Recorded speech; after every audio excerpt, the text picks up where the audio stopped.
بسم اللہ الرحمن الرحیم۔ السلام علیکم ورحمۃ اللہ وبرکاتہ۔ ناظرین گرامی، صبح شام اللہ کا ذکر کرنا۔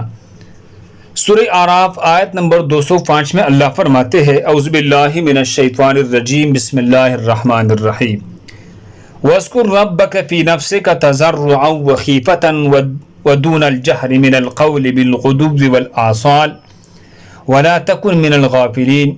اپنے رب کو اپنی جی میں یاد کرو، گڑ گڑاتی اور ڈرتی ہوئی، نہ کہ اونچی آواز سے صبح شام اور غفلت کرنے والوں میں سے نہ ہو۔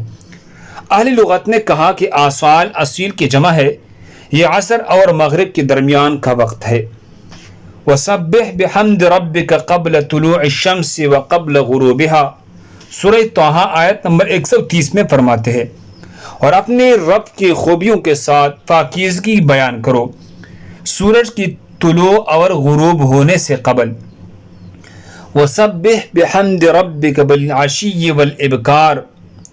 صبح و شام اپنے رب کی حمد کے ساتھ اس کی تسبیح بیان کرو۔ سورہ غافر آیت نمبر 55۔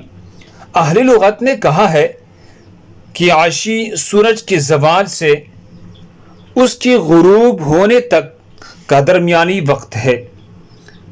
اللہ ہم سب کو اس پر عمل کرنے کی توفیق عطا فرمائی۔ دوسری مسلمانوں کے فائدے کے لیے آگے ضرور شیئر کریں۔ مزید خوبصورت دعاؤں کے لیے ہمارے چینل کا وزٹ کریں۔ جزاکم اللہ۔